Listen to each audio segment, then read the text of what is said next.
President Trump's trade war with American allies. Tariffs on imported goods are now at their highest levels since the Great Depression. Products from Mexico and Canada are exempt from those duties if and only if they comply with the U.S.-Mexico-Canada Free Trade Agreement. Otherwise, Mexican imports face 25% tariffs, while Canadian goods face 35%.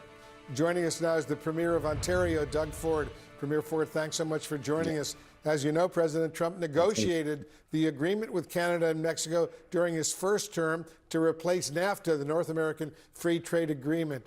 You say, and now he could suddenly, all of a sudden, open up the USMCA. What makes you think that? Well, first of all, I start off every interview with saying how much we love Americans, how much we love the U.S. And as I've said on this show many times, that a tariff on Canada is a tax on the American people. And as you've seen, the study from Yale, it's going to cost Americans $2,400. Manufacturing employment in the U.S., there's over 37,000 people since April have lost their jobs. It's the lowest rate in 5 years, and it's just not working. Let's create the AMCAN fortress, two strongest countries in the world. Again, this is hurting the American people as the rest of the countries, including Canada, is diversifying our trade. We're seeing a 25% increase in trade with the European Union. The UK is up by 30%. So as we're diversifying and onshoring products, the American people are losing their jobs. What would the impact be for Canada and for the U.S. if President Trump pulled out of that agreement? Well, it would be unfortunate. We directly employ, just Ontario alone, 9 million Americans, and across the entire country of Canada is probably closer to 20 million Americans rely on Canada for jobs, and vice versa. We rely on jobs with trade with the U.S., but it's just hurting both countries.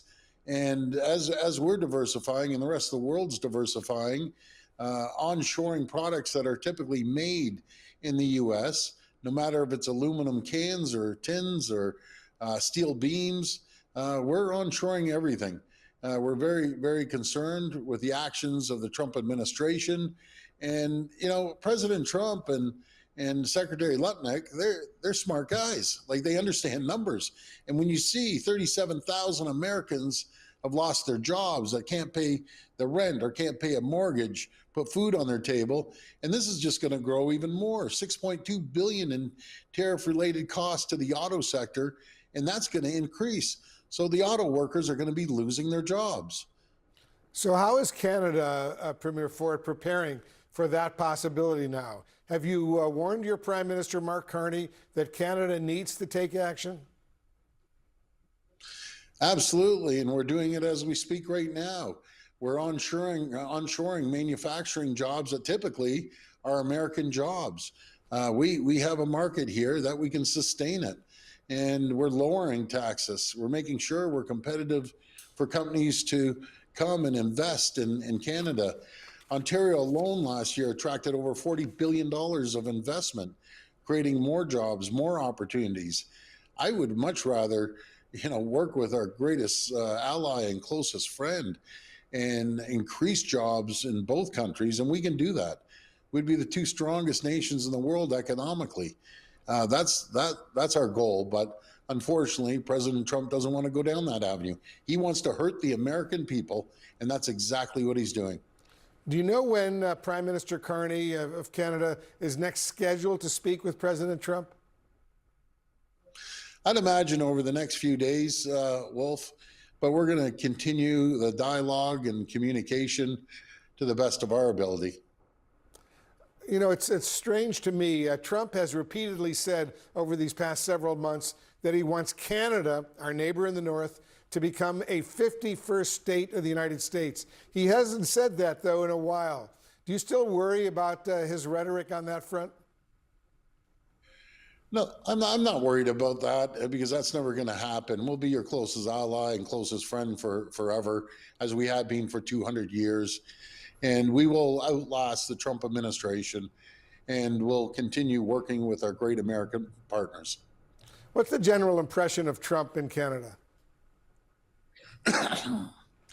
He's probably the most disliked politician in the world in Canada because he's attacked his closest family member, and that's the way we look upon it. And when I talk to the governors and senators and Congress people, even Republicans totally disagree, but they're too scared to come out and say anything because the president will go after them, outside of a few senators. And I want to thank them for coming out and standing with not just American people, but their closest friends and allies, which is Canada.